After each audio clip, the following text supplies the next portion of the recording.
So, Paul, once again, well, good morning for you, right? Who is in Canberra?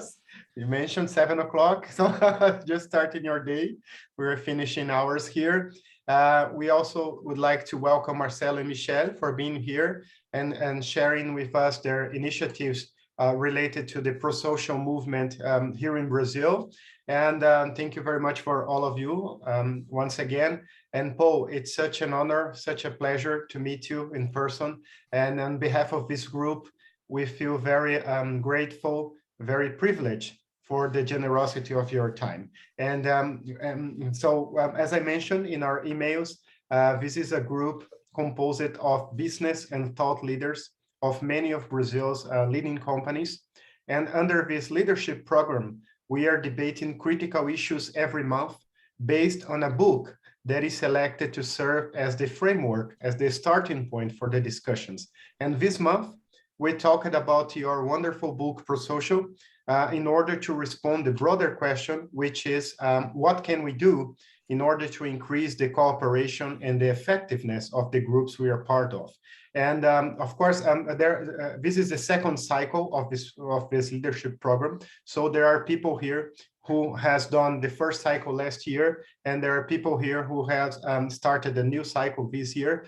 And so regarding the people from the first cycle, they already talked last year with Professor Sloan Wilson. So we had a very nice conversation last year about Prosocial, but the others, they were not part of this conversation. So perhaps we can kick off here, both with, of course, your general views about the Prosocial, but also perhaps you can also mention your new book that explores, let's say, the inner aspects of Prosocial. So you commented that you are writing this new book, in my perception, to show the functioning of a Prosocial in more detail. So perhaps we start with your ideas. Please feel very welcome.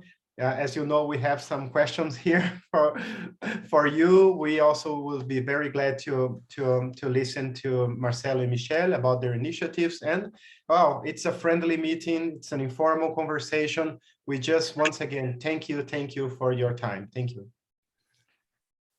Well, thank you so much, Alex. And it's lovely to meet you all. What an honor to be in such a group. First of all, I'd just like to say thank you for speaking in English.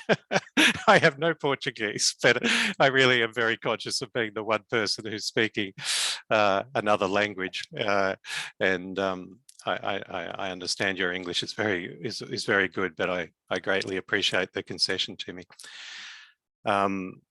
Well, where shall I start? I think I'd just actually like to just start for a moment, just kind of settling into this space a little bit. And I wonder if you'd just be willing to just pause for a moment or two with me and just let yourself connect in with your body and what's here in this moment for you. That probably, if it's the end of your day, it might have been lots of rushing and lots of thinking, lots of maybe a bit of excitement about this call, probably a lot of other things on your to-do list. And I just want to invite you to take a moment. You can close your eyes if you like, or you could just come to a soft focus and let yourself take a moment just to settle into being aware of whatever's present for you right now, whether it's maybe a little bit of tension in the body. You can just let yourself relax and settle into sitting or standing. Might be lots of thinking going on. It's okay, but you can just, if you like, just sort of turn down the volume on the internal radio just a little and let yourself draw your attention particularly to your body. Sensations of being here.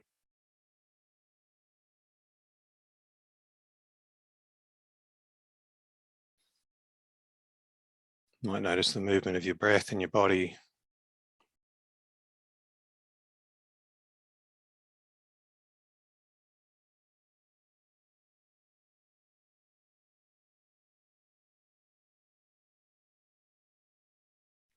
And in this little moment of spaciousness, just inviting you to become aware of what matters to you about being here in this talk, in this conversation.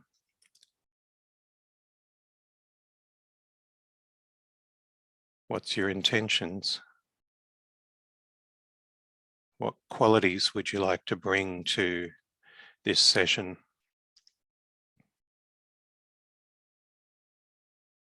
Might be openness or listening or questioning, critical thinking. Might be support for one another.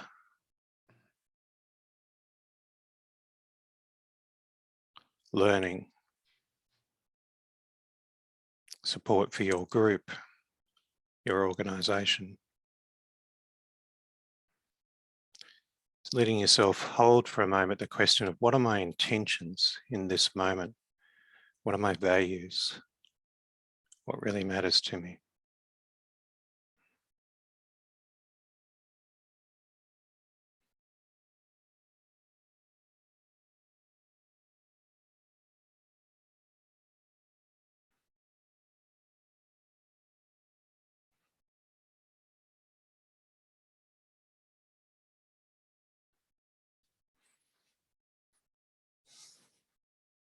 And then letting yourself take 2 or 3 deeper, more intentional breaths and gradually reconnecting with the room.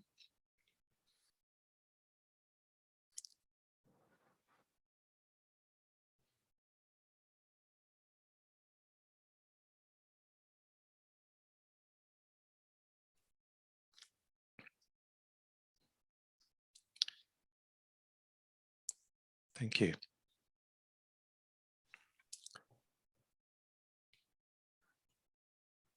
So I'll tell you a little bit about Prosocial for those of you that maybe don't know much about it.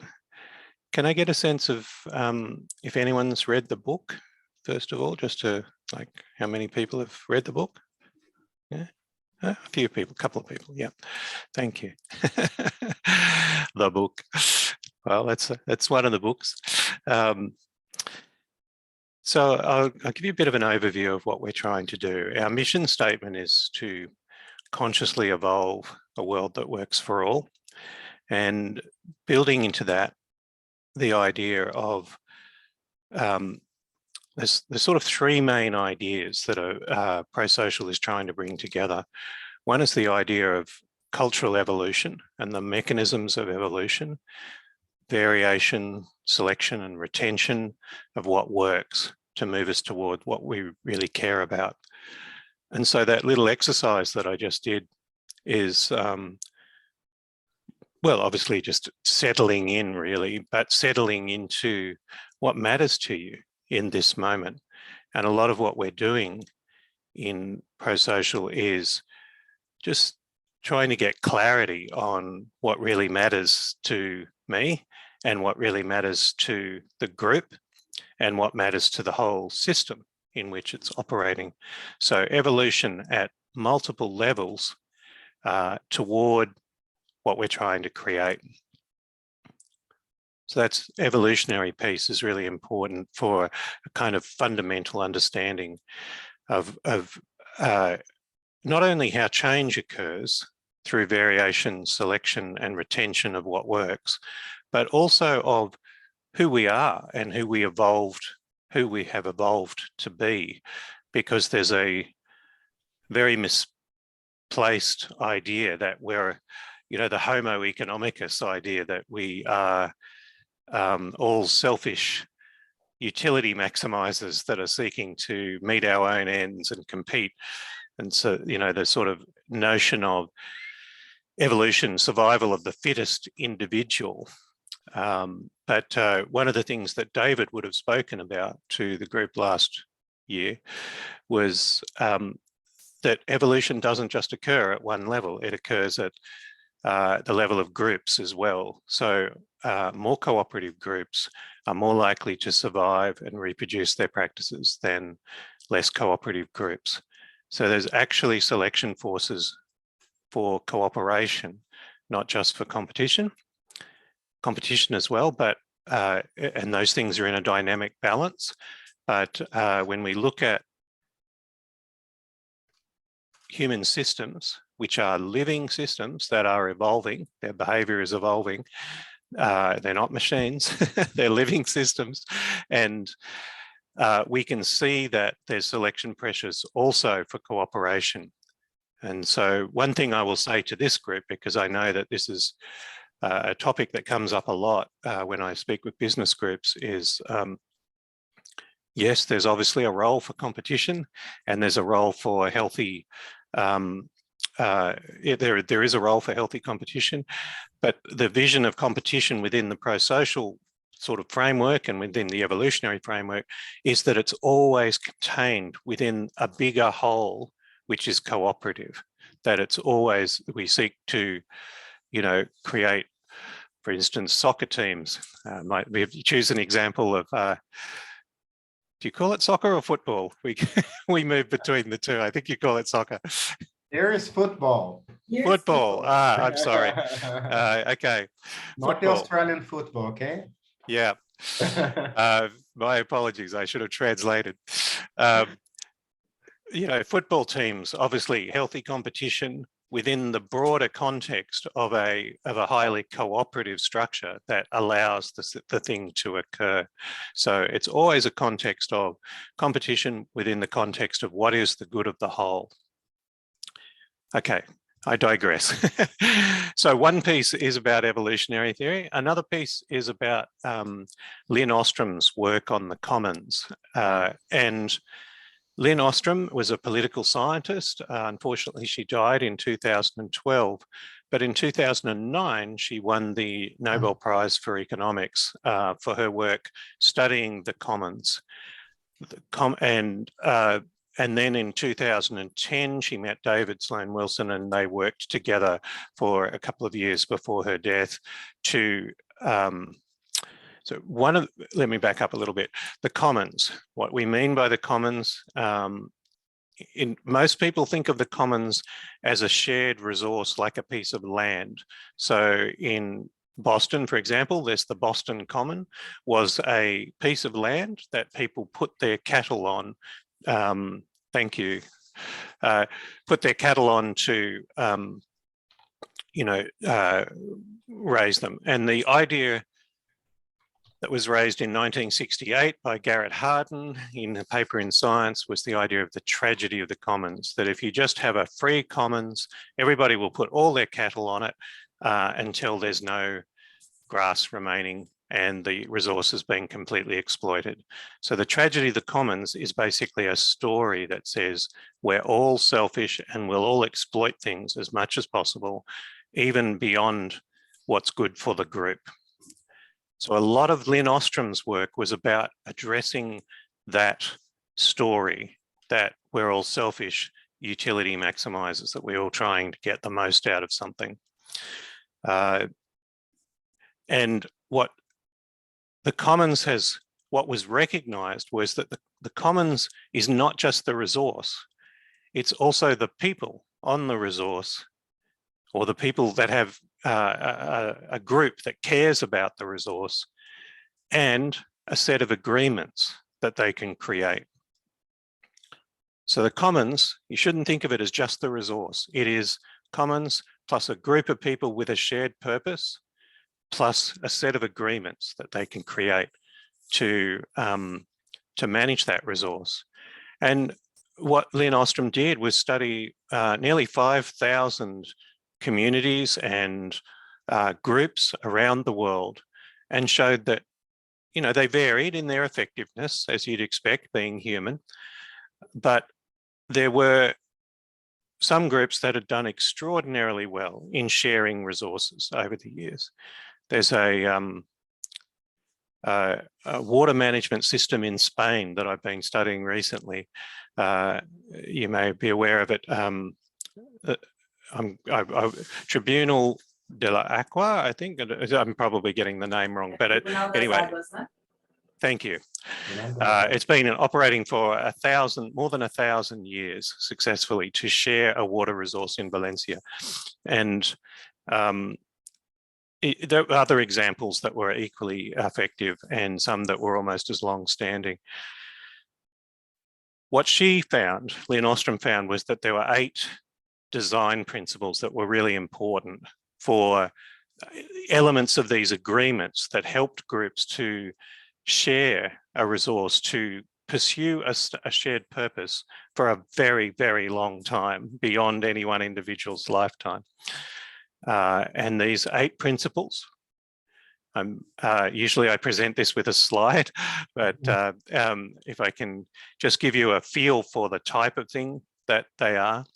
The first one, and in many ways the most important one, is that they have a shared sense of identity and purpose, that they are a bounded group that's actually committed to broadly the same thing.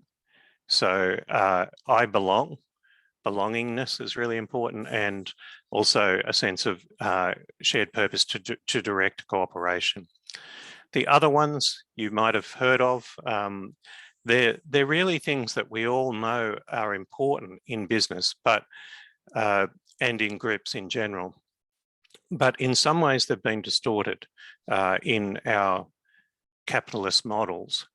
So the second one's about the kind of culture that we want to build, and particularly focused on equitable distribution of costs and benefits. The third one is about fair and inclusive decision-making. The fourth one is about, well, Ostrom called it monitoring. I sometimes refer to it as transparency of behaviour, that we need to be able to see what everyone's doing in the system in order for, if you think about all of these principles, what they're doing, I'll just digress for a moment. All of these principles are about ways and means of shifting from acting out of self-interest into acting out of collective interest, from, you know, encouraging and reinforcing collective interest and discouraging people acting selfishly. So monitoring and transparency is really important, because as we all know, corruption occurs when people can't see what you're doing. Responding, Ostrom used the term graduated sanctions for misbehaviour. Obviously, you need to have some sort of system in groups for sanctioning unhealthy behaviour or uncooperative behaviour.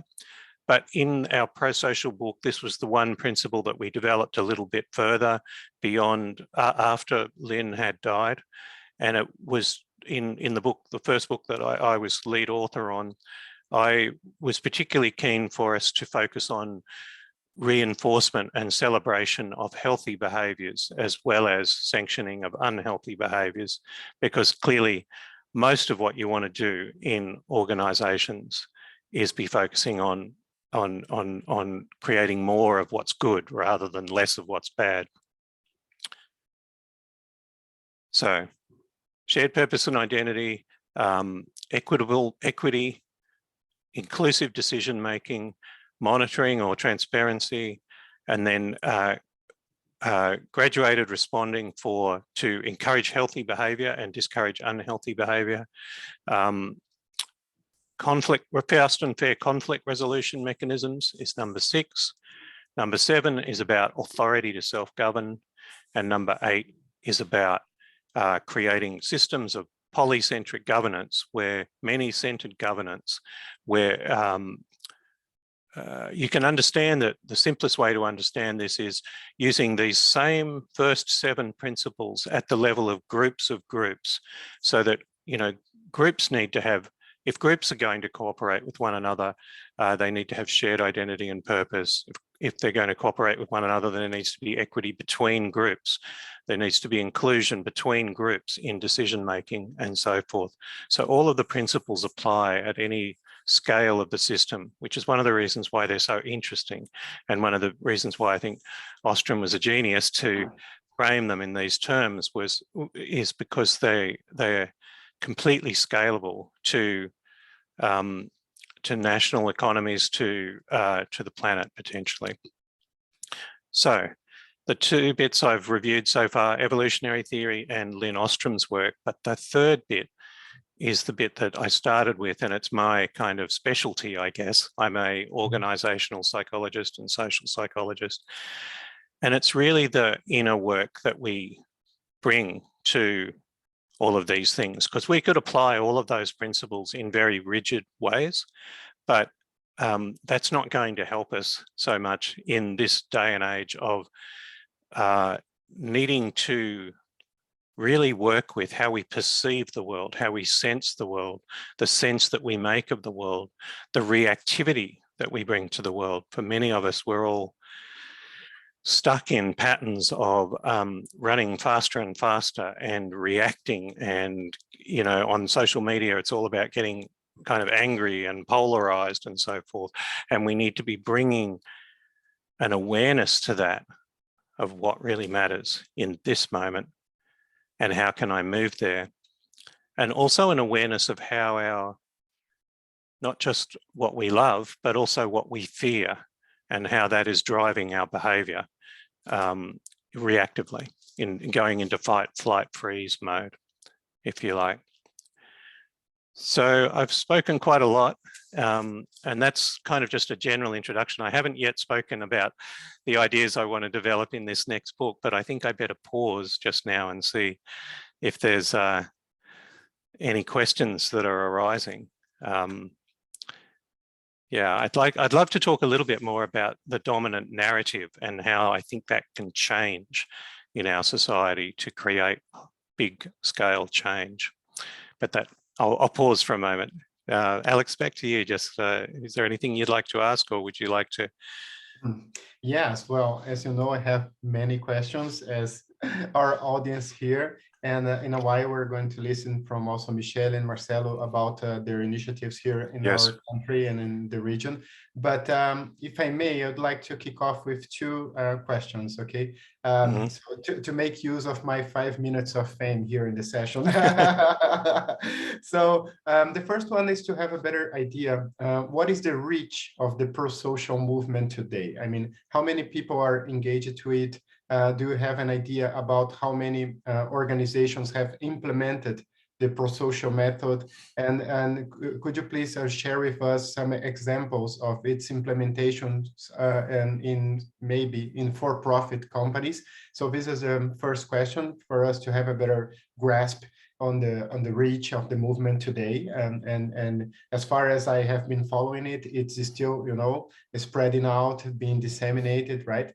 And the second is a curiosity that I have, because, you know, Paul, the vast majority of companies are still organized as rigid pyramids where decisions and monitoring are totally made top down. And so their leaders often believe that, you know, their role is to advance shareholders' interests and even at the expense of other stakeholders.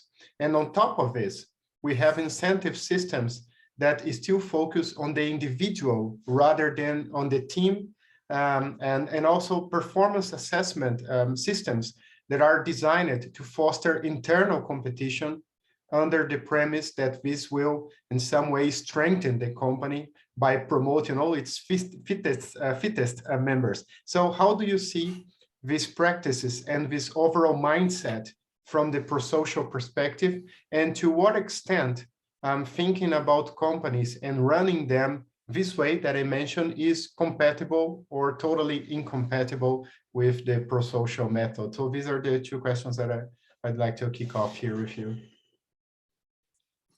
So yeah, an organizational example, talking a bit about domination hierarchies and how that works and why we need an alternative. And sorry, the third one was what? Sorry? Actually, there are two broad questions. One is about the pro-social movement, and the other is the compatibility between the way, you know, most companies are run and pro-social method. All right, great, thank you. And I'd love to hear from Michelle and Marcelo shortly about what you're seeing in Brazil in terms of the spread of the movement. One thing I will say is we didn't think of it as a movement a few years ago. It's really just now that a lot of people are starting to pick it up, that we're excited about the possibilities. But the way that cultural evolution works is that it isn't just one new idea. And of course, our thinking is a configuration of ideas that is already there in, the core design principles, things that you would be familiar with. The need for inner work and sense making and dealing with complexity are things you'd be familiar with. So it's sort of a configuration, if you like. And I would say that our work is consistent with many other movements that are moving toward greater adult development, basically, towards greater perspective taking on the world and more sensitivity to the way that our stories are shaping the outcomes. And do we really want to be living in a world that is on the precipice of environmental disaster? Do we want to be living in a world where people are so disengaged from their work that they're just leaving in droves in this great resignation? It's really clear that what we're doing, and the traditional for the last 50 or 60 years, which is just a blink in time in our evolution, the traditional model is not working. It isn't taking us where we want to go. It's evolving us in the direction of huge inequity and environmental disaster. So I'm saying all that because when I get asked this question of sort of where is prosocial being applied, I'm conscious of that it's a very fuzzy boundary, that many people have picked up the ideas of prosocial and contacted us and said, this is wonderful, fantastic. And when they apply it in their own context, it's prosocial plus whatever else they're doing. And it's kind of an application of some of the ideas. I'd say that's true for Michelle and Marcelo, that they came with already a huge amount of skill in this type of facilitation. So that said, in terms of the reach of the movement, we've trained 650 facilitators, but we've also trained many more in participating in prosocial initiatives, thousands more participating in prosocial initiatives that we have. It's very hard to keep a track on which organisations have applied prosocial, but I know that of those 650 facilitators, many of them are using it in multiple contexts in their own lives. One example that I would like to point to that I think is an interesting organisational example, even though it's public sector, it's not private sector, but it is public, but I think it's interesting, and I wanted to use this example because it demonstrates the kind of viral nature of prosocial, that what we're trying to do is create contexts where we do this because it works, not because it's some new idea, some new framework. So in the National Health Service in the United Kingdom, there was a psychologist about 8-9 years ago, Jim Lemon, who had heard of prosocial. This was when we were just getting started. And he was working with a little boy who had cystic fibrosis, which was a terminal condition, potentially, and well, it is. And the little boy was refusing to take his medications because every time he took his medications, what Jim discovered when he talked to the little boy and really heard him and really listened to him was he was worried that it reminded him of his own death, that he would die soon when he had to take the medications. So they were in this situation where the little boy was refusing to take his medication. The parents were saying, take your medication, take your medication. And Jim worked with the little boy using the matrix tool, which is one of the tools that we use in prosocial to help people map out what they care about and what they're afraid of, they're concerned about, and what those two things are having them do. You know, the ways that they're reacting in fight-flight mode, or the ways that they could be moving in a more valued direction. And the little boy was able to come up with this idea that he didn't want to take the pills because they reminded them of his own mortality, his own death. Anyway, that was so successful that it created a better relationship between the little boy and his parent. Jim then realized that there was another cooperation problem, which was all of the doctors and all of the allied health staff working with this little boy. And so he created a context where all of those people came together and did some pro-social work and came up with a stronger sense of what really matters to us here, what are we concerned about, and what can we do about it together in cooperation, in collaboration. That was so successful that those people then took the idea out to other parts of the National Health Service. And as you know, in any hospital or health service, there's always these organisational boundaries, these silos, and disciplinary boundaries, particularly in medicine, where the doctors are better than the nurses, for example. And the prosocial model has been transformative in the National Health Service to begin conversations about what do we really care about here, and how can we move more in that direction. And what are we concerned about is part of what we really care about. And so the National Health Service now has I think nearly 60 people trained in prosocial. They have a full-time prosocial team that is developing and delivering prosocial workshops. And it's just a nice example, I think, of something that really worked to mend, to create cooperation across boundaries within groups. Now, the National Health Service is a very hierarchical organisation. And so the idea, for example, of shared decision-making or inclusive decision-making, it raises a lot of challenges for managers in that context. But I'll lose control, you know, or it'll take too long. But what we are trying to do is create a context where we can have the conversations about, yes, those things are real concerns. We need to have a decision-making process that's efficient, for example, and we need to not have chaos. But are there ways we can do that that don't rely upon coercion and domination? Because that goes to your second question. We have to change. I think that there are three main elements of the Homo economicus story, and this is what my book is about. The three main elements of the Homo economicus story are that domination instead of partnership, separation and individuality instead of connection and belonging, and scarcity and competition instead of a capacity to collaborate and to meet our needs of what really matters to us as a group, if you like. Those three things, domination, separation, and scarcity, or competition, if you like, are the exact opposite of what psychology tells us humans need. Human beings need self-determination, belonging, and agency in the world to competency, if you like. I don't know if any of you are familiar with self-determination theory. That's where this comes from. The three basic human needs, I mean, there are others like meaning and so forth, but at least these three are absolutely fundamental. Self-determination, belonging, and competence to get things done, to affect the world.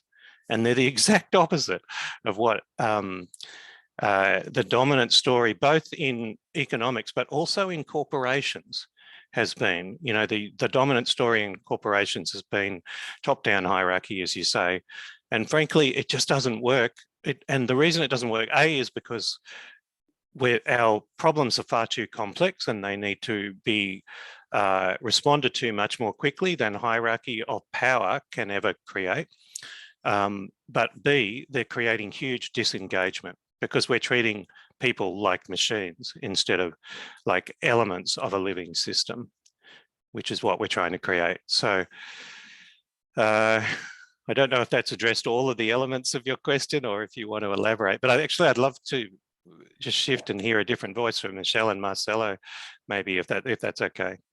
Absolutely, absolutely. Yeah. So Michelle, Marcelo, please feel free to share with us. Once again, it's an informal conversation. Paul, it was perfect. And well, thank you so much. And so we are all ears here. Thank All you once right, again for thanks. coming. Thanks so much, Paul, and thanks, Alexandre. I think I'm giving some context for you, who we are and why we are here talking with Paul, bringing Prosocial, why Prosocial in Brazil. So I think maybe if we look at the origin of Collab-So, the ecosystem we founded some years ago, it's based on our experience in companies as executives, and myself very involved with creativity and innovation, and Michelle very involved with management, total quality, processes, and everything related to what we understand as a good management. So I think we've got different journeys, but maybe when we got together in 2014, we were with the same question. That was about what we should do and build in terms of an alternative for the actual system, and in terms of bringing something that it goes very close to what Paul said. That was the importance of collaboration and the importance of inner work. So when we met Paul Atkins in an online workshop in the beginning of COVID in 2020, it was so familiar for us that we found with Prosocial community a space of two basic things. One of them is to nurture and connect partners interested in co-creating initiatives. And the other part of that is to build channels of new forms of life and work linked to innovation, collaboration, and also happiness. So we think we've got extraordinary opportunity to answer the question you brought today. It's how to increase cooperation and effectiveness of the groups we are part of. So I am very interested in, very deeply involved with research since 2010 in management. So I started with collaboration as a resource, as an activity, as a process, and ended up with collaboration. Now I'm finishing my PhD, and recognizing that we cannot separate collaboration, competition, and rivalry. So I'm keen to publish something very soon in terms of trying to find a space of honoring the importance of competition and rivalry as well, because it's what I'm suggesting is that we live in a world where competition is a bit of controlled, and companies do that because otherwise it would be like a messy environment. So when we see systems, open systems, collaborative systems that not control competition, it can be very, very harmful, and also rivalry. So that's something we could think about, the advantages of controlling, isn't it? And advantages of getting norms and rules and have everything very established. Otherwise, we could kill ourselves. So that's my research is in ecosystems. So I'm researching an ecosystem. We could say a very advanced ecosystem based on horizontal structures, and I can see that there. So I will invite Michelle to say about applications in Brazil, what we are doing, actually putting in practice Prosocial projects and initiatives. Please, Michelle. Thank you all. It's a great opportunity to be here and actually share a little bit about the content that Paul is coming and bringing to us.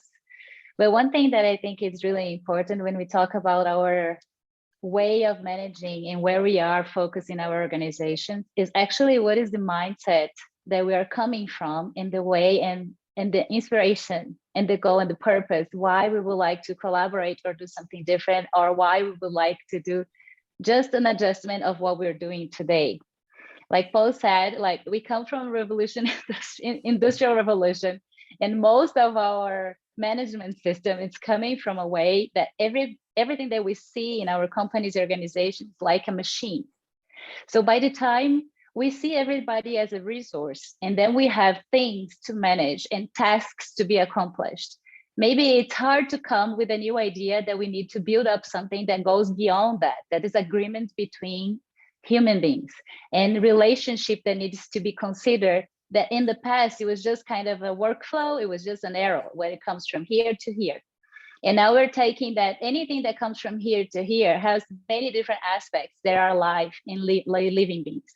I think most of us are listening, and I don't know who here is facing the challenges of the Great Resignation. I think this is just one of the outcomes that we are having through the systems where we are not facing the real challenges, what is really the meaning and the most of things that matters at this moment for us as human beings, as a community, as individuals, or as a purpose of why our organizations are existing at this moment. So by the time we do have a different mindset and we can talk from that perspective, that we do agree that we are living in an organization, working and serving as a leader in a place where we are considering that a living environment, it's alive, living beings that are there. And this really matters, because what I've been seeing from some organizations, they wanted to be collaborative and they wanted to have cooperation, but they wanted to have just a little add of what we've been doing as a total quality control system, and just to have much more productivity. And nobody here, and we know as human beings, we cannot fake of what actually the intention is, especially with the new generations that really, they wanted to leave, and they're expressing their inner way of behaving and working from a very different perspective and context that maybe we did, and maybe the elder ones that has more connection with the way we're managing the business at this moment. So what I see, the first aspect is like where actually I'm managing, leading my organization from, what type of values, what I'm taking under consideration, what is a living system, or it's a system that I just wanted to be more effective and productive. What type of goals and actually the mission and purpose that we are talking about that really makes sense to us as a businesswoman, as a businessman, as a council member, as a manager, director, C-level person, or what is actually the values that my company is about. Sometimes I talk with leaders that wants to do something that it doesn't go together with the main purpose of the organization. So sometimes we just need to adjust and be integral and has integrity where we think, we behave, and speak. So by the time we talk about prosocial, it's not just talking about psychological flexibility. Let's work together. Let's try to manage this to this point or to the other point. It's actually to make sense to what we believe and put that as an effort within the complex system that we are, but taking the most of every single individual organization to go towards something that matters. And throughout this journey, actually, we can have open agreements, collective agreements that can consider that we're talking with human beings, so they have values and they have wills and they have different types of values that can be accomplished together with other ones towards something that we agree that is going to be something that we both are going to take the advantage of reaching and being together. So I'm just trying to give us a general idea, because sometimes when we talk about business and the business cases that we have in some organizations in Brazil, it's not easy to come and, like Alexandre was saying, oh, can you do in any type of organization? Yes, we can. But it depends on the mindset and the context of the leaders or whoever would like to guide this type of movement or this mindset and change way of doing things it's coming from. And if actually the person can open themselves actually to be integrated to what is prosocial is really meant to be, to try to develop this evolutionary mindset in the way we're doing things. And most of the time what I see is leaders that are just going, trying to find new tools to do a little different from actually they're already doing.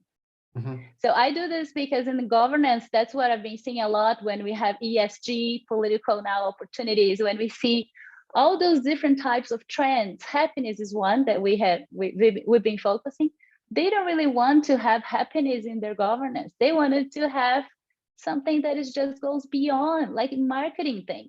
If we don't change this type of mindset in the organization, it's not pro-social, it's not human accuracy, it's not anything that will change. So it comes from this, and I see that this is the power when Paul comes and brings his talk about his position as psychologist inside of pro-social. Because more than method, we need to understand human beings and putting all this together in frameworks, yes, because that makes it a little easier for us to guide and have those things implemented. But we need to consider that this different change in the way we talk about what actually is guiding us into this different mindset. So I can say, like, for example, one of the many issues we have when we work with family companies, we know that most of the things that happens and that is taken under consideration, they're not talked in any meeting. Maybe they're talked at home or they're talking family activities. But we are working in the organization, we got affected by all the conversations that they never talk during meetings. They talk behind. I see pro-social is one way we can connect and talk about. When you have the framework in your mind, right? For example, the matrix, you can use that as a guideline. You cannot, because sometimes you don't have the opening to just come with a framework and just say, oh, let's say this. No, but you have the questions and you have the openness that you need to have a common agreement among them, but talking about what is actually taking them, why they're together and what they're, and how it would be if they're not start working out together with the same common purpose, which is the first principle that Paul just mentioned with Eleanor, share identity and purpose. So it depending on how you understand and how you get connected with those values and those principles, and depending on the culture of the company, you can go and guide. And one of the best outcomes I see, you can take and talk with things that usually we cannot, and we don't, it's not easy shared in conversation, but it doesn't look like a therapy. It can, it depending on the situation, but where actually you can talk with things that matters. And that's actually what matters, is usually connected to what makes people alive in the organizations, which most of the people now, it's dying or they're dead. That's why big resignation is being a huge challenge and a good spot that we need to take a look at, because the young people, they don't take care. They don't care. They just leave. And we don't know why. So it's awesome, Miceli and Marcelo. Thank you so much. So many interesting points that you raised, both of you. And as far as I could understand, we are talking about something deeper. You mentioned mindsets, but we are talking about the level of consciousness of business leaders, of senior leaders, senior executives, mental models, which of course is something that is not so straightforward to change. You mentioned the idea that we need structural change and not only incremental change. And of course, nowadays, of course, there are good examples out there, good companies, but the overall picture is a picture of suffering, right? Of disengagement, of mental health problems. Burnout is there, and these epidemics of burnout, ethical problems, serious ethical problems, and so. But the one thing that I'd like to share with all of you is that when I mentioned to C-level board members the ideas, the broad principles of common purpose, equity, inclusion, transparency, responsiveness, effective conflict resolution, all of them, they say, it sounds good, it makes sense. But the point is that nothing changed. And so my question is, what are the biggest barriers for these principles to be implemented, or to really be used by companies from your experiences? I mean, we have these 8 core design principles. Which ones are the most challenging, and what are the barriers? Are we talking about incentive systems that are perverse? Are we talking about a poor concept of success? Are we talking about communication problems? People do not communicate, they do not listen nowadays, they don't have time to listen. So if you could please, all of you, elaborate a little bit on the barriers that you face. Yeah. Shall I start, Michelle and Marcella? I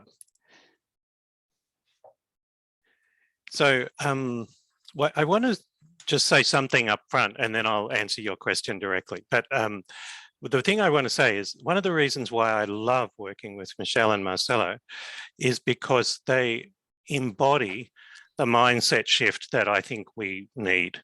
And they embody it in this way.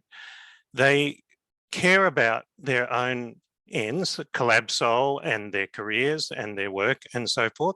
And they're authentic about bringing that caring forward and what they're trying to do in their lives. But they are also constantly thinking about the good of the system, the good of the whole, the good of the collaboration that we're trying to build together. And that integrity comes through in every conversation that I have with them. And I'm feeling chills in my body right now because for me, that is the essence of the kind of that, you know, sometimes it's called from me to we, is the essence of the shift that we're trying to create in many ways. Now, what I was saying before, maybe in slightly academic language, is those, actually, let me back up and you asked the question, which is the hardest principle to implement? I think they're all challenging in different ways, and but the one that is really obviously difficult is inclusive decision making. That is really hard in the context of hierarchical organizations. And if you think about why that's the case, it's because this idea of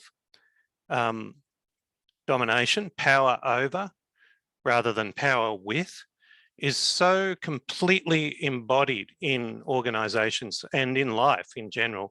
We look across society and we think some people are more important and more deserving to make decisions than other people, okay?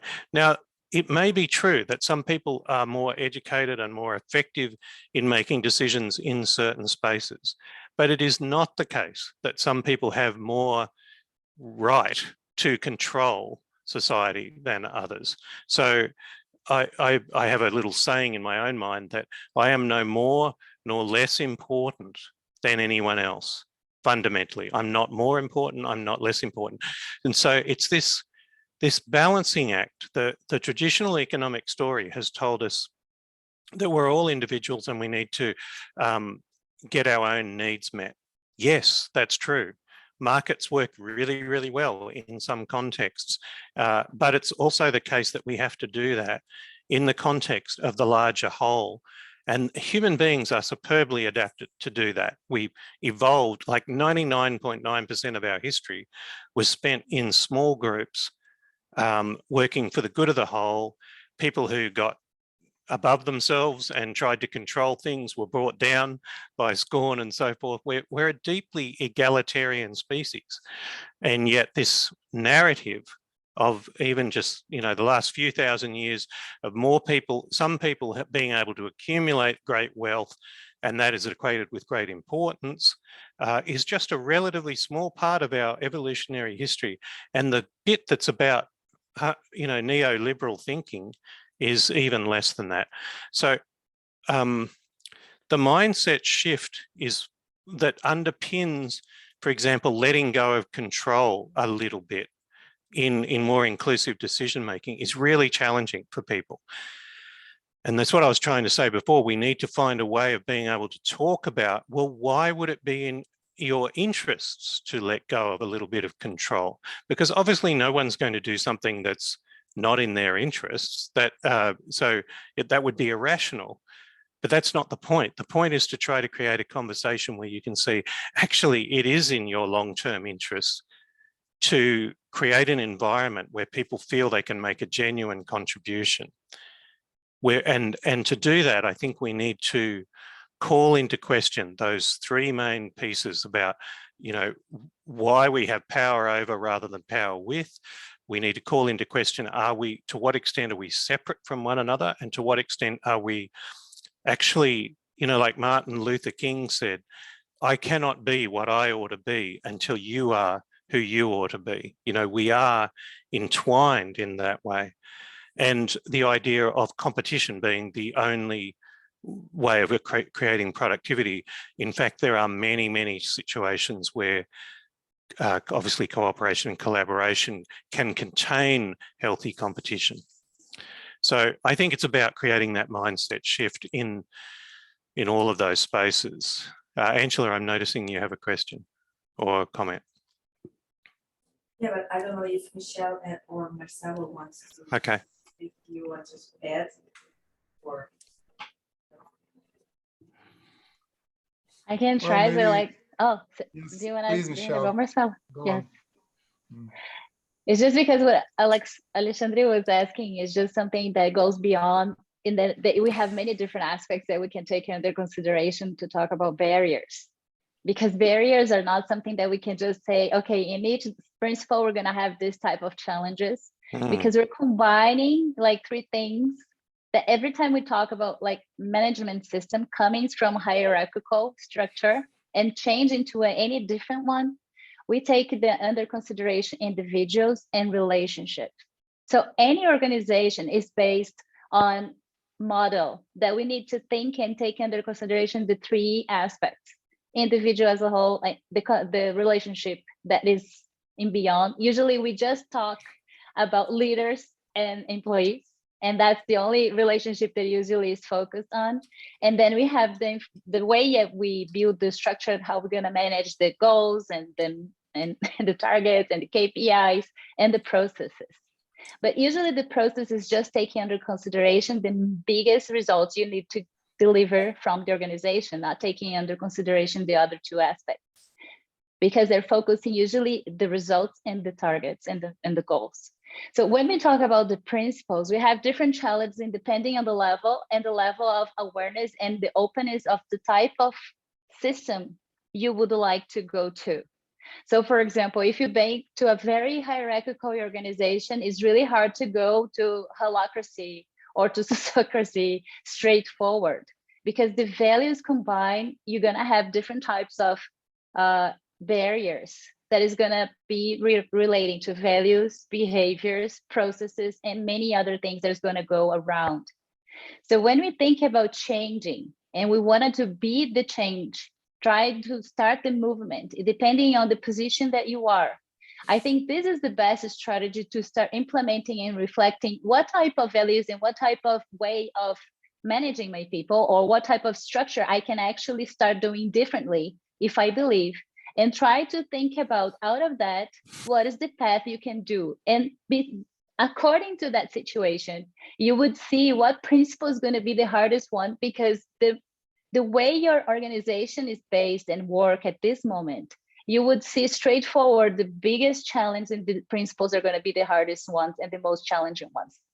And then there is an opportunity to go, and maybe this group you're already doing with this studying books, bring out what type of principles I would like to start facing now, but I know it's the biggest challenge, and just face and talk, because the barriers are going to come, they're going to be totally different and related to the mindset that you have and you're using and you're having in your own organization right now.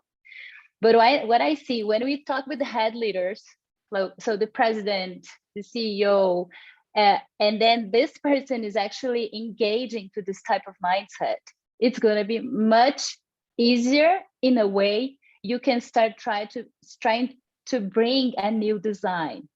Not easy to get implemented, because we're talking about the way we've been behaving since now. Is still establishing a type of behavior, even sometimes we don't want, but we just knew, and we just kind of got to know and learn how to do it that way.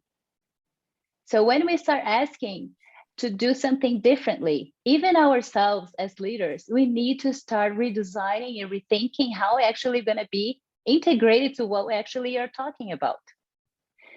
So when we see about leadership, this is our main tasks. We need to be and incorporate, like embody, like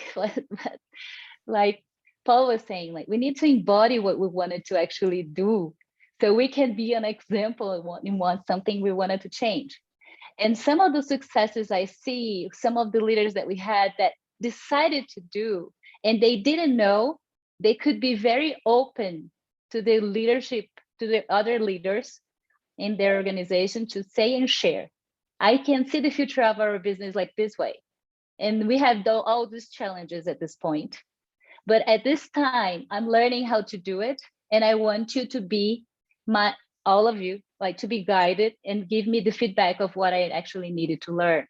But this is a young man who is the key, like he's the son of the honors, right? So he's one of these getting prepared, and he wants to build this 300 employees organization to be very innovative, but it's an industrial organization. And he's opening the whole different way how he can build and develop the new processes and how to do. But this is super different from something that you wanted to do. You say that you want, you just go and ask for the employees to do it, and your own behavior is opposite. So when we talk about prosocial and you have the collective agreement in any different type of principle that you can choose, you have how actually you feel about that, and actually you have the agreements clear.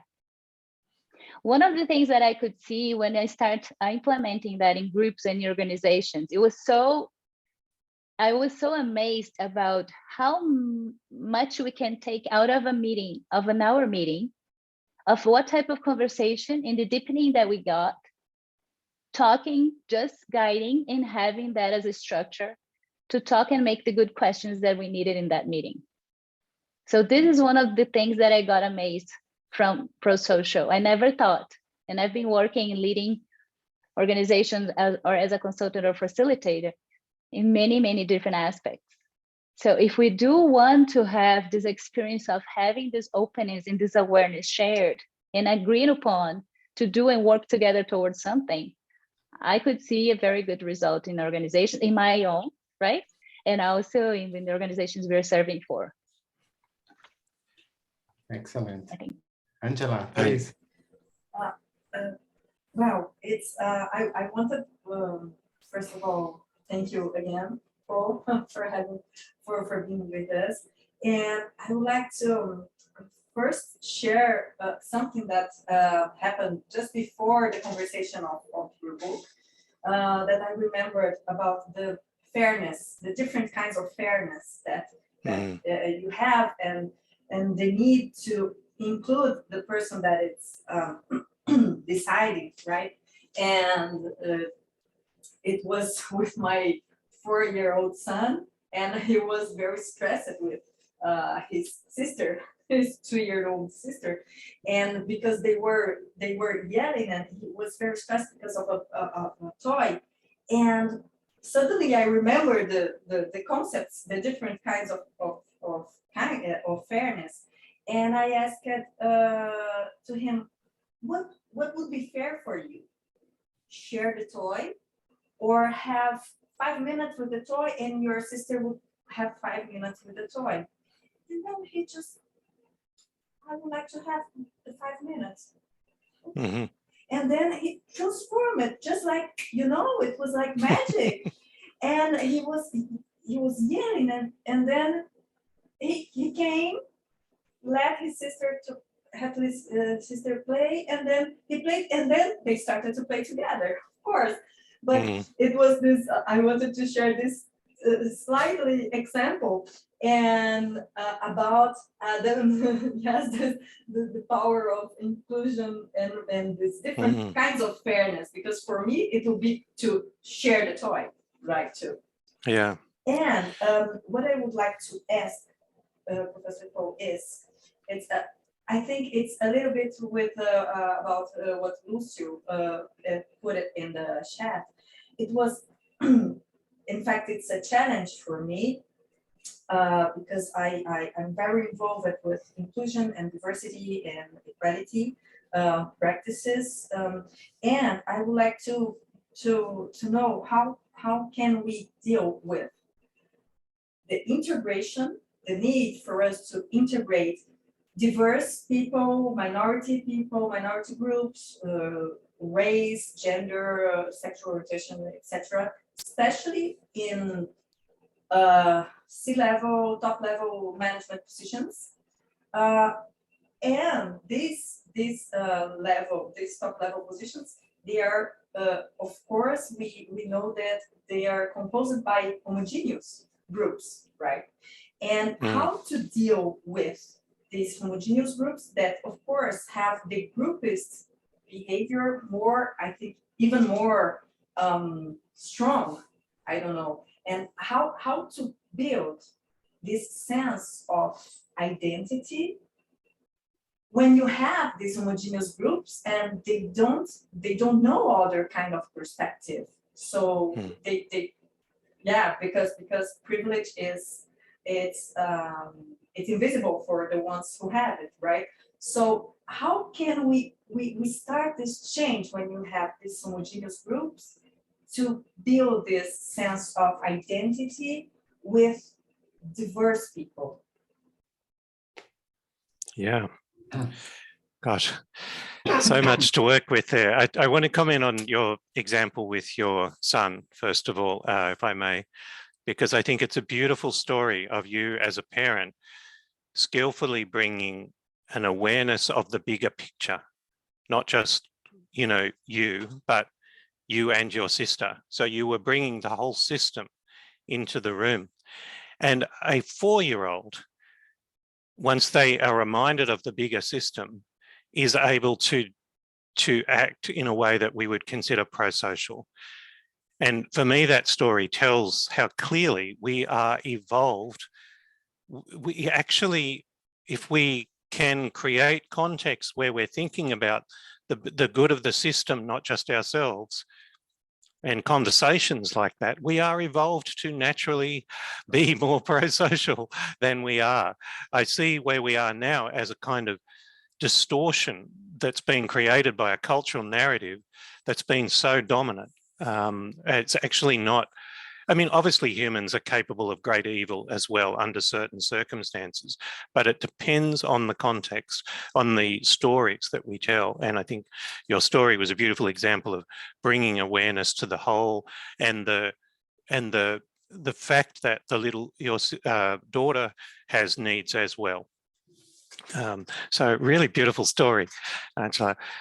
And then the second point about diversity. So can I think I had a sense that I really wanted to show you this matrix tool that we've been talking about, but I just want to show it to you. Yes, you can share. Yes. Sure. Yep. Let's And so what we've been talking about, this idea of psychological flexibility, but we haven't really fleshed out what that is. And I think this diagram can show quite clearly. This tool is it's just a way of mapping our experience, that in any given moment, we're either moving toward vitality or we're trying to move away from that which is causing us distress or pain, or, you know, you know, your son was initially stuck in trying to move away from losing the toy, but you're reminding him of the great bigger picture helped him to move toward what a bigger relationship might look like. But the other thing is that we have these two aspects of our experience. At any given moment, there's all the private stuff that's going on in our heads, our thoughts and our feelings and our sense making and our memories and so on.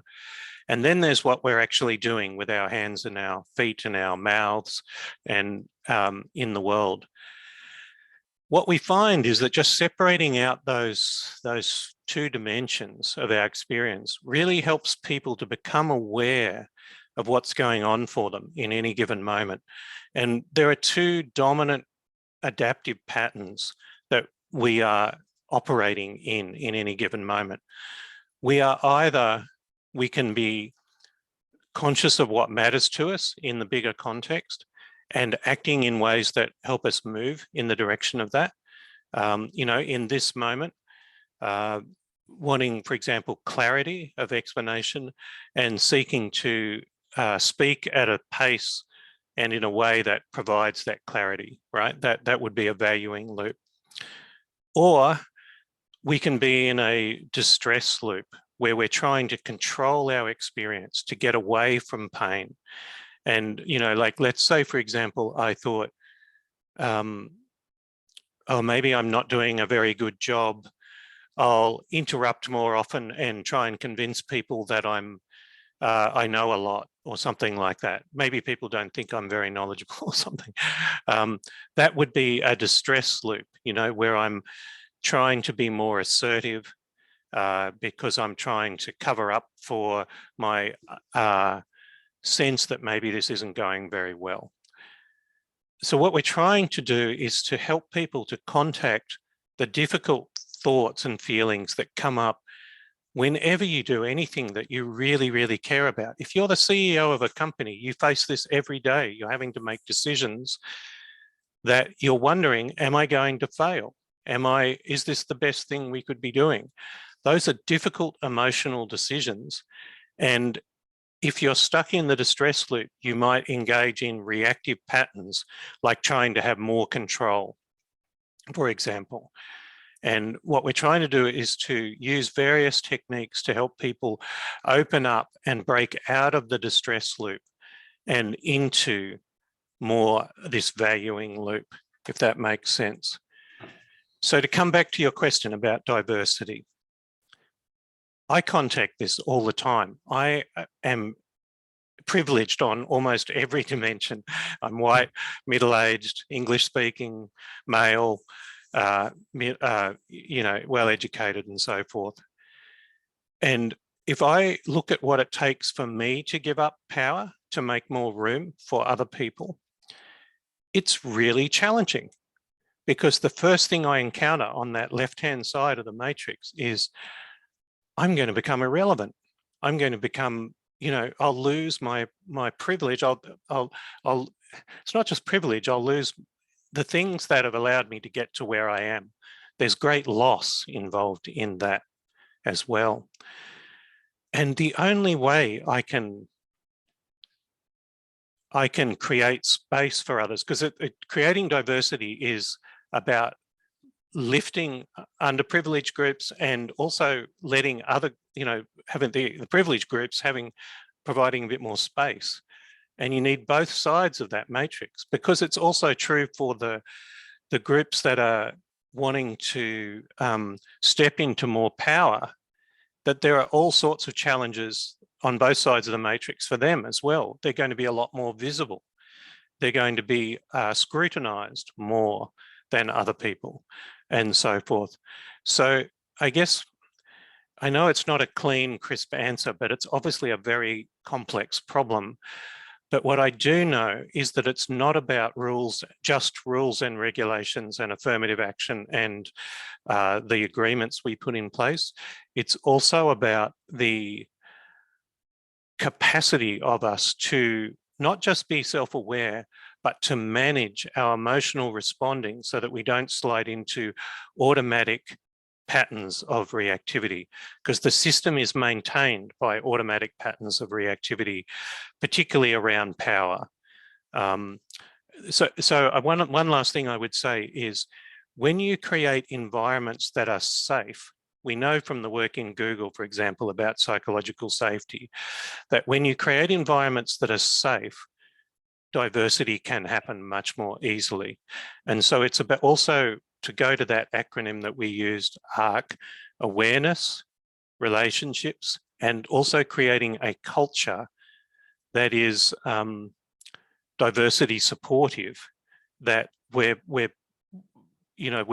people can still meet their needs for belonging in the context of creating greater diversity. So power, belonging, again, coming back to these basic human needs for self-determination, belonging, and competence in a context.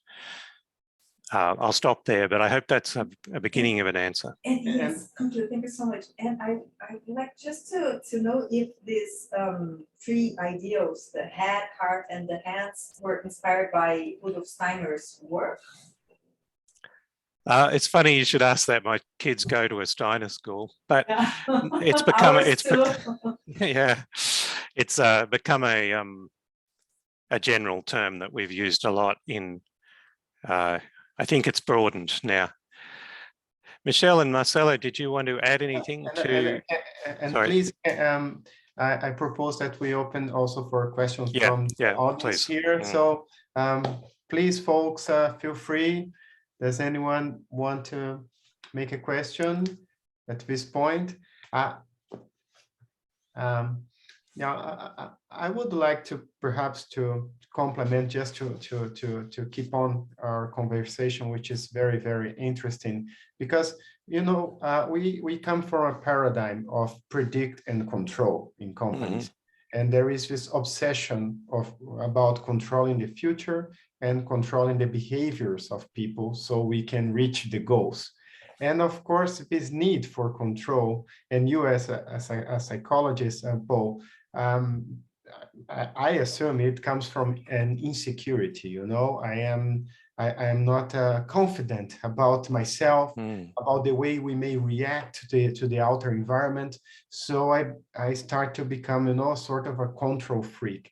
So of course there is a work to be done at the personal level of, particularly, of course, of senior leaders, so they can understand better the idea that we live in a world that we have to focus more on sensing, on responding, on be, sensitive to the environment and to listen instead of only, trying to predict everything. But of course, it's something that it goes beyond the professional aspect of life, and it deals with the way we deal with life. So I don't know, from your experience, to what extent we have to work on the individuals in order for the prosocial method to be able to go ahead in groups, And what I want to ask is, to what extent sometimes what stop prosocial to flourish in a group or in an organization is basically a problem at the individual level that is not expressed into the matrix, Yeah, I think it's so. What was showing up for me was the need for, obviously, we're all aware in our heads that we need to move from predict and control to something that's more like experiment and learn, or sensing and learning, something like that. That's how you can deal with complexity. So what's getting in the way of that happening? Well, as I think Miceli pointed to, when there is a dominant culture of separation and scarcity, that creates fear in each of us, because we're in a threatening world and it's becoming more threatening. I think fear is becoming more and more, at least in Australia, it's being used by politicians, and it's used because we're all separate from one another. We have to rely on ourselves alone, and there's great scarcity. There's great competition for limited resources. And so that's the environment. If you look at Indigenous ways of knowing, the world provides, they are part of the world. It's not that the fear just isn't there. And so there's no need to control, because it's not a hostile, threatening environment. So can you see how these things all work together? That, of course, when we have a hostile, threatening world that's getting more and more hostile and threatening, and there's fewer and fewer examples of people being able to openly express their fear and what they really care about, it's going to be increasingly the case that populist politics will take over, that the need for easy solution and control will take over. The only way that complex thinking can thrive is in an environment of safety.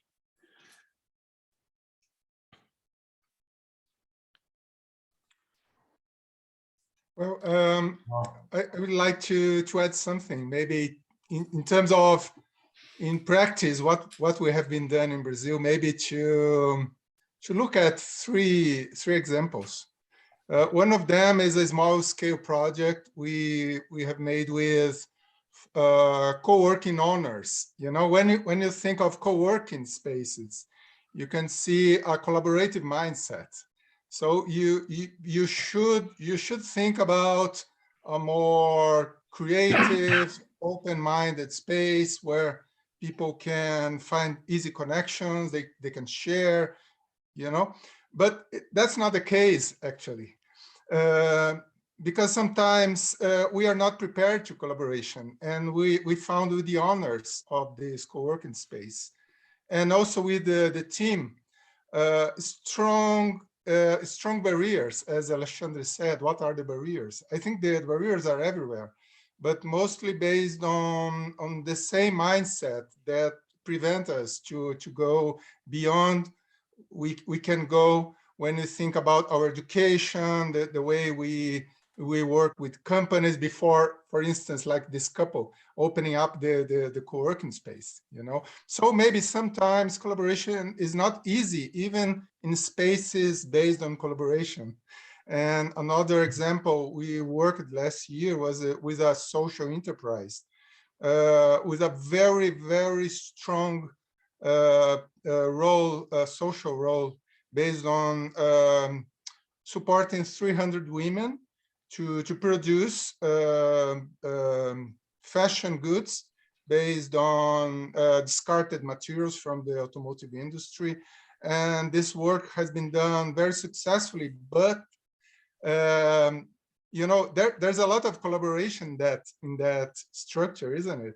Because it's based on circular economy with shared resources, horizontal governance, but mostly with the same barriers, the same collaboration barriers, and based on, especially from the owner and the initiator, that it's very, very, very stuck on the old mindset. And also now we would like to invite you to participate. We are doing a very a multi-actor network project in Latin America.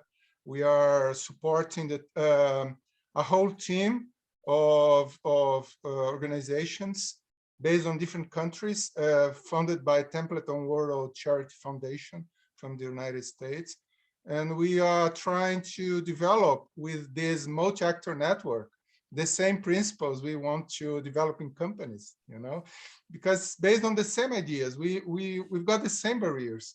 I think it maybe some people say it's a work for the next generation, you know, but I think we can plant good seeds now.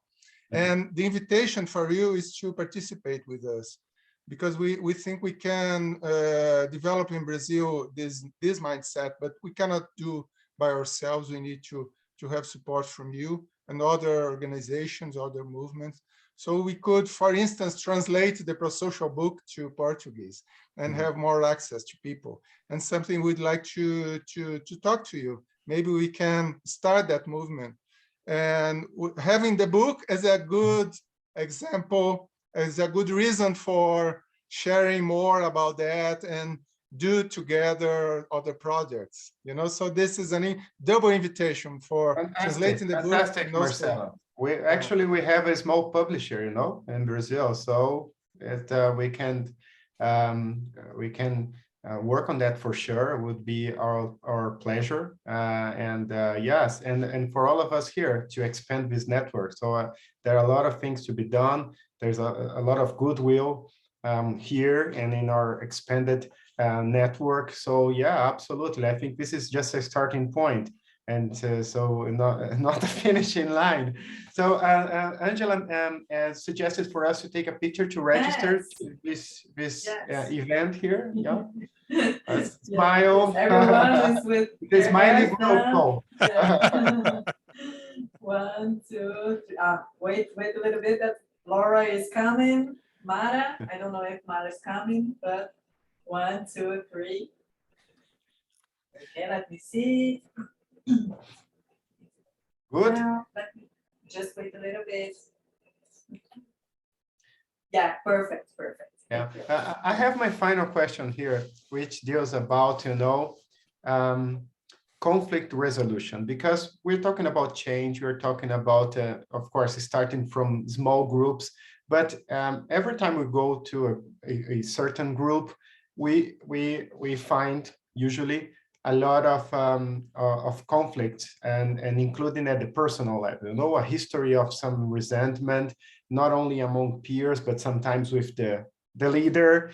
And so we have here in the group Tanya, which is one of the main, if not the main mediator of Brazil. She teaches mediation here across the country, has a long history in that. So what is the role?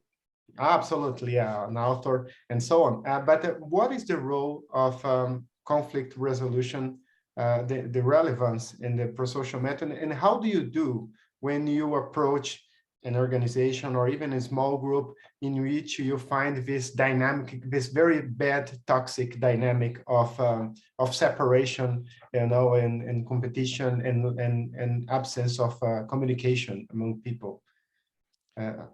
Yeah, Tanya, I feel like I'd like to let you speak. I'd love to hear what we've talked about already might speak to you. If there's anything that you would love, I can answer the question, of course, but I feel the need to hear from the group a little bit. No, please, I'd like to listen to you, please. Okay, all right. Conflict resolution is something that's very, very close to my heart, and I'm so delighted to meet Tanya and to, you know, hope that maybe we can connect again. It is the so you asked about how do we approach it? In the 1 minute that I have, I would say that it's a lot to do with creating perspective taking ability, but also building the skills of dialogue, of really actively listening, and not just listening, but listening for what really matters to this person, both in what they care about, but also in what they're afraid of and what they're concerned about, and really hearing values and hopes and expectations. This is very, very close to my heart because I grew up in a divorced household, and I spent my very earliest years trying to bring my parents back together again. And so creating harmony has been a big part of my motivation for my involvement in prosocial. I guess my approach to conflict resolution is one of transformative conflict resolution that is about building skills and capability for people to manage themselves in the face of conflict, as well as it's much more than just mediation, which is about, you know, agreements and systems and so forth. So I'm not sure if that's adequate, but it's probably we're out of time, so I'll stop there. Yeah. Wow, fantastic. It's been such a memorable occasion for all of us. Once again, hopefully starting point. Yeah. And Paul, I would like to deeply thank you once again. Sorry. Thank you. No, I was just going to say, if you want to find out about what Prosocial is doing, Michelle and Marcelo have this wonderful project in Latin America, and that's probably the most direct contact. But if you want to find out more generally, sign up for our newsletter on the Prosocial.World website, and you'll hear about upcoming courses and things like that. The website is undergoing redevelopment. It's a bit confusing at the moment, but you can at least sign up for the newsletter, and there's lots of really good materials coming out every month. Absolutely. And also I'd like to thank Miceli and Marcelo. It was great to meet you. And once again, we'll be in touch for sure. And all of you that stayed here until the very end, we appreciate very much. And so, Angela, I think we can conclude, right? And yes. So, Paul, once again, we deeply thank you for your generosity, and hopefully we'll be in touch in the future once again. And congratulations for such a beautiful work. And we'll join all of our resources and strengths to translate Prosocial to Portuguese. Wonderful. Maybe the new book too. It's such a Right. delight. Yeah. Thank you all so much. It's really lovely to have made some new friends. Thank you so Yeah, much. thank you so Thank much you. once Thank you, again. Michelle. Thank you, Marcelo. Have a good Thank you. day. Bye. Bye-bye. Bye-bye. Bye. Bye.